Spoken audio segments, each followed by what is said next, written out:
Now, KWWL Sports. Well, what a season it's been for the Northern Iowa women, and that season will now continue thanks to a huge win today at the NVC Championship game, hoping to keep a few streaks alive. Tanya Warren's squad looking for their 19th straight win and their second straight automatic NCAA tournament berth. UNI went 17-0 on early run in the first half. They led by more than 10 after that. Caitlin Oney led the Panthers with 16 points. KK Armstrong off the bench with 14. Jackie Lakin with 13. The Panthers win it for the second straight year in a row, 69-41, earning them an automatic bid to the NCAA tournament. They'll learn their fate about that tomorrow night at 6 o'clock. They're hosting a public watch party in the Alumni Suite at the McLeod Center starting at 5:30. In the meantime, the UNI men won't be dancing, but they will be taking on Rider University Broncos in the first round of the 2011 CollegeInsider.com tournament. Tip-off at 7 p.m. Tuesday night at the McLeod Center. It will be the first matchup between the two teams, and get this, UNI students will get in free thanks to the generosity of Coach Ben Jacobson. In the Big Ten Championship today, Ohio State taking on Penn State. We pick it up in the second half, though. The Buckeyes, William Bufford with the tray here from the outside. That makes it 43-29 Buckeyes. They keep that lead despite some shots like this one from Penn State's Jeff Brooks. The Buckeyes win the Big Ten title 68-54, earning the #1 seed in the NCAA East region. They'll play the winners of Texas, San Antonio, and South Alabama. That game, they'll play those winners. And speaking of the brackets, get out your pens and start guessing. Here's a quick look at the #1 seeds: Ohio State in the East, Duke in the West, Kansas in the Southwest, and Pittsburgh in the Southeast. Let's see how many of them make it to the Final Four.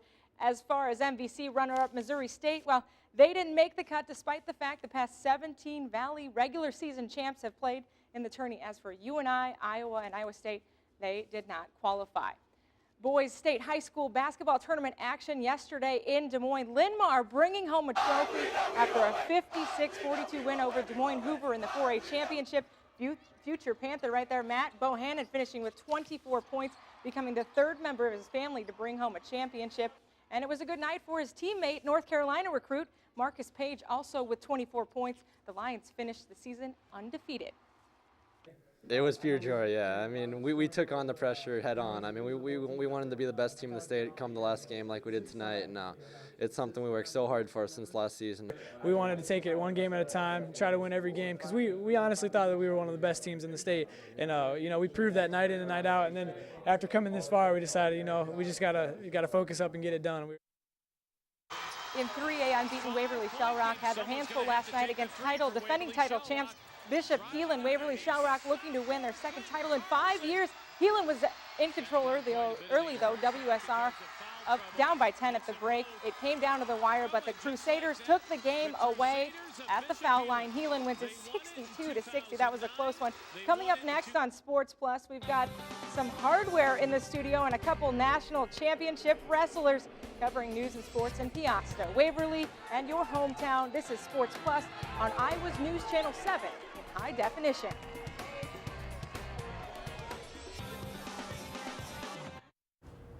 Well, with 2 matches remaining, Wartburg wrestling coach Jim Miller was looking for a way to add to the program's 8th national title. Well, wish granted. 2 titles, one from junior 197-pounder Byron Tate and senior heavyweight John Helgerson. And guess what, guys? They're joining us now in the studio live tonight.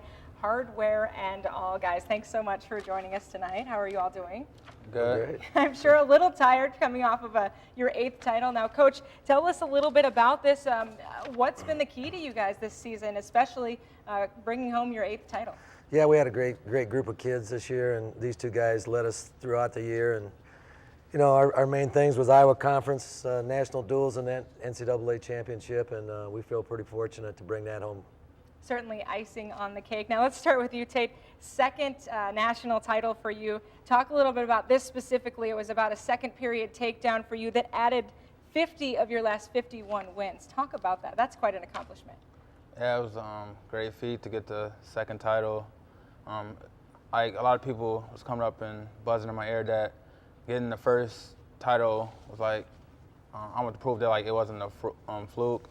And the second title, people told me that it was going to be harder getting the second title. It was going to be a bozo painted on my back, so I just thought that I'd paint the bozo on everybody else's back and stay hungry and go out there and get it. Certainly, you were successful in that case. Now, John, I hear they call you House. Dare I ask, where did you get that nickname, and how does that play a role in, especially in this national title? I'm not real sure. I think it was my freshman year. Assistant coach Paul Reedy saw me. He just noticed like how big I was, and he's just like, "God, that guy's a House." And he's kind of stuck from there. And there's your nickname. So tell me a little bit about this. This is the first time you were at the top of the podium. What did that feel like? It feels amazing. You know, the last 2 years I came up short, and finally win it is a pretty special feeling. Quite a feeling overall. Coach, let's talk one more time. Obviously, I've said a million times, this is your 8th national title. You've gotten first or second in the last 16 of 20 years. Is there something in the water at Wartburg? What's the key here that makes you so successful? I just think getting great kids that are committed to being successful, and you know, them putting in the work and believing in what's going on in the program, and that's pretty, you know, just been a staple. And when that happens, good things happen. And we had a great chemistry this year with our kids and team, and you know, they feed off each other. But it's always eight different championships, but they all been very special. Yeah. Obviously, this one very special. Thank you so much, guys, for joining us here late tonight. As you can see, got the hardware to prove it. Good luck with your off season, and of course, good luck next season. Now, transitioning just a little bit from wrestling to football. Yes, we're talking football. The Loras College football team is gearing up next season for quite a big change in leadership. Now, the team is hitting the gym this spring, with their new head coach, Paul Merkowitz. Now, this is the second time these players have had more than one coach. 3 of his assistant coaches left to pursue other opportunities. Their previous coach, now they're in the weight room with a new staff, and the 9 seniors that are returning are looking towards the leadership in their successful season next year with a new staff. A lot of different challenges, and we're just trying to knock one thing off the list each day and not add too many as we go along, but things have gone really, really well. This is definitely a tough time, me being a senior, to have a transition this large, but I think they've brought a lot of good coaches in. I put a lot of faith in them as well. They're really good guys, and they definitely know what they're talking about. Well, that does it for this edition of Sports Plus. Panther Sports Talk is next. Have a great night.